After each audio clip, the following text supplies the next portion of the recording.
السلام علیکم ورحمۃ اللہ۔ ایک بار پھر آپ کو خوش آمدید کہتے ہیں سحر کی اس خوبصورت نشریات میں، اور آج ذکر کرنے جا رہے ہیں حضرت الیاس علیہ السلام کا۔ کچھ دلچسپ معلومات بھی ان کے حوالے سے آپ سے شیئر کریں گے۔ حضرت الیاس علیہ السلام اللہ رب العزت کے نبی اور حضرت ہارون کی اولاد میں سے تھے۔ قرآن کریم میں آپ کا ذکر مبارک دو مقامات پر آیا ہے، ایک سورہ انعام میں کہ جہاں دیگر انبیاء علیہ السلام کے ساتھ آپ کا اسم گرامی بھی مذکور ہے، اور دوسرا سورہ صافات میں جہاں نہایت اختصار کے ساتھ آپ کی دعوت و تبلیغ اور واعظ و نصیحت کا ذکر کیا گیا ہے۔ سورہ صافات کی آیت نمبر 131 میں ارشاد باری تعالیٰ ہے، اور الیاس بھی پیغمبروں میں سے تھے۔ قرآن کریم میں آپ کا نام الیاس، جبکہ انجیل یوحنا میں آپ کا ذکر ایلیا نبی کے نام سے کیا گیا ہے۔ مفسرین کا ناظرین اس بات پر اتفاق ہے کہ آپ شام کے باشندوں کی ہدایت کے لیے بھیجے گئے تھے۔ اب آپ ذرا غور کریں، حضرت الیاس علیہ السلام نے راہ حق میں کتنی صعوبتیں، کتنی تکالیف برداشت کی ہیں، کتنی مشقتیں اٹھائی ہیں، کس قدر تکلیف دہ آپ نے وہ 7 سالہ دور جنگل میں گزارا ہے۔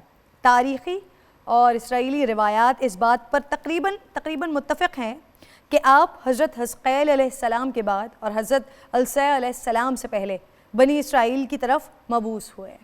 یہ وہ زمانہ تھا جب بنی اسرائیل کے سلطنت 2 حصوں میں بٹ چکی تھی، ایک حصہ یہودا یا پھر یہود کہلایا، اور دوسرا حصہ کہلایا اسرائیل۔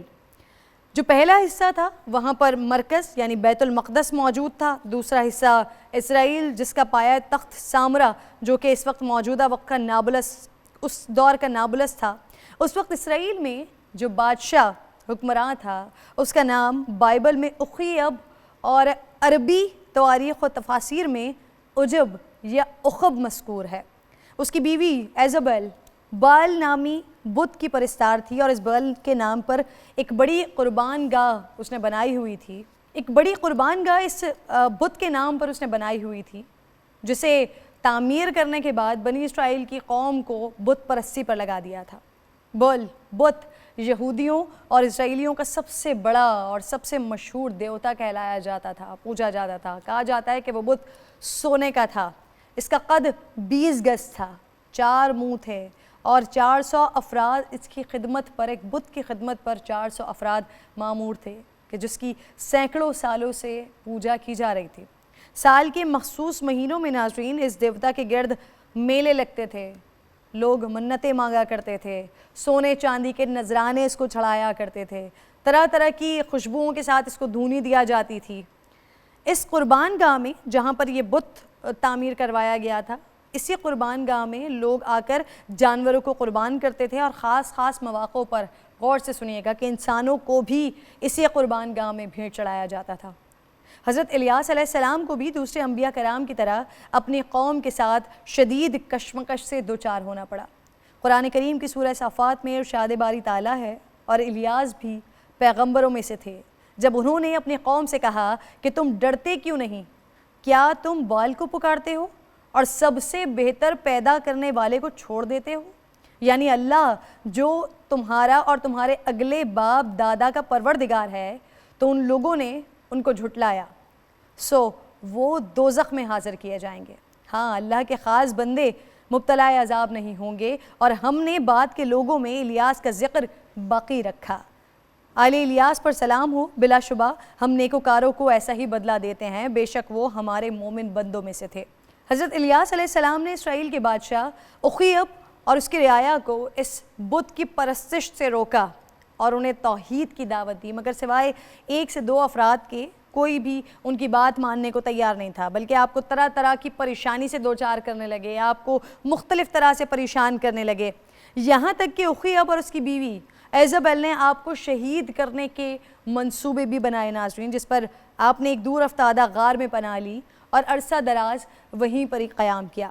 بعد میں آپ نے دعا فرمائی کہ اسرائیل کے لوگ قحط سالی کا شکار ہو جائیں، تاکہ اس قحط کو دور کرنے کے لیے آپ ان کو معجزات دکھائیں تو شاید وہ ایمان لے آئیں۔ پھر انہیں شدید قحط میں مبتلا کر دیا گیا۔ جب حضرت الیاس نے دعا فرمائی اللہ رب ذوالجلال سے تو ان کی دعا اس طرح سے مکمل ہوئی، پوری ہوئی کہ پورے وہاں پر ریاست میں ایک قحط کا عذاب نازل ہو گیا، شدید قحط میں لوگ مبتلا ہو گئے۔ حضرت الیاس کے حکم سے خوئی اب سے ملے اور اس سے کہا کہ یہ عذاب اللہ رب ذوالجلال کی نافرمانی کی وجہ سے ہے، اور اگر اب بھی تم باز آ جاؤ تو یہ عذاب دور ہو سکتا ہے۔ میری سچائی کے امتحان کا بھی یہ بہترین موقع ہے۔ تم کہتے ہو کہ اسرائیل میں تمہارے معبود بال کے 450 نبی ہیں، تم ایک دن ان سب کو میرے سامنے جمع کر لو، وہ بال کے نام پر قربانی پیش کریں اور میں اللہ کے نام پر قربانی پیش کروں گا۔ جس کی قربانی کو آسمانی آگ آ کر بھسم کر دے اس کا دین سچا ہوگا۔ سب نے اس تجویز کو خوشی خوشی مانا۔ چنانچہ کوہ کرمل کے مقام پر یہ اجتماع ہوا۔ بال کے جھوٹے نبیوں نے اپنی قربانی پیش کی اور صبح سے دوپہر تک اس بت سے التجائے کرتے رہے، مگر جواب کوئی نہیں آیا۔ اس کے بعد باری آتی ہے حضرت الیاس علیہ السلام کی، اپنی قربانی پیش کرتے ہیں۔ اس پر آسمان سے آگ نازل ہوئی جس نے حضرت الیاس علیہ السلام کی قربانی کو جلا کر بھسم کر دیا۔ یہ دیکھ کر بہت سے لوگ سجدے میں گر گئے کیونکہ ان پر حق واضح ہو گیا تھا، لیکن بال کے جھوٹے نبی اب بھی نہ مانے۔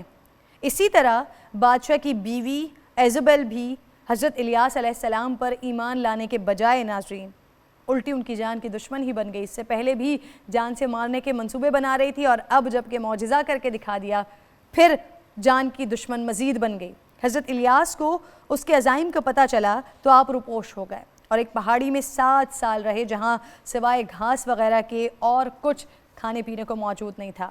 کچھ عرصے بعد بنی اسرائیل کے دوسرے ملک یہودیہ میں تبلیغ شروع کر دی کیونکہ رفتہ رفتہ بت پرستی کی وبا وہاں بھی پھیل چکی تھی۔ وہاں کے بادشاہ نے بھی آپ کی بات نہ سنی، یہاں تک کہ وہ حضرت الیاس علیہ السلام کی پیشگوئی کے مطابق تباہ و برباد ہو گیا۔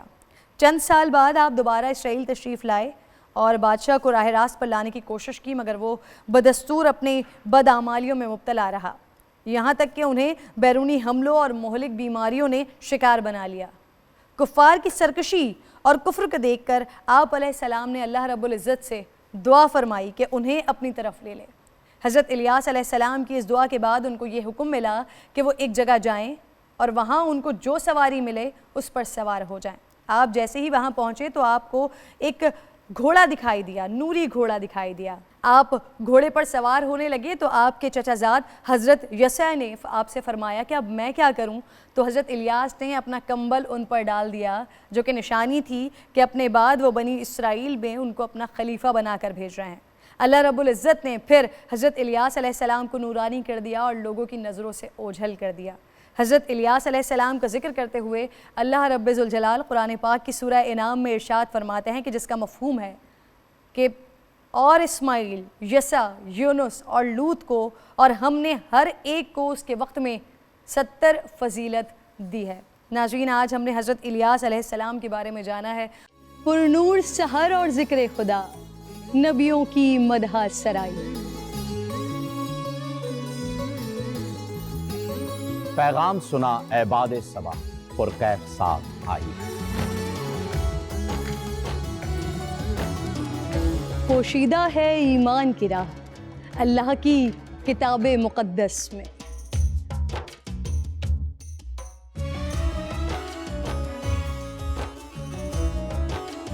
بس غور و فکر کا در ہے کھلا، حکمت سے سجی اس محفل میں۔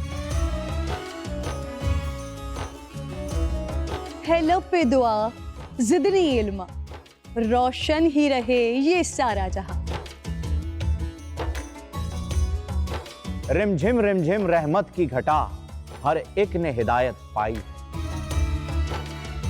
نعمت اور برکت سے سجا افطار و سحر کا دسترخوان۔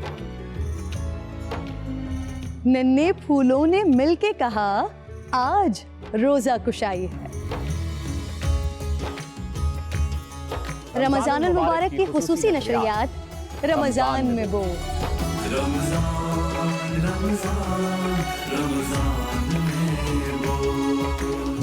رمضان المبارک کی خصوصی نشریات رمضان میں بول، فہیم خان اور کرن ناز کے ساتھ روزانہ صبح 3 بجے سحر ٹرانسمیشن اور شام 5:30 بجے افطار ٹرانسمیشن صرف بول انٹرٹینمنٹ پر.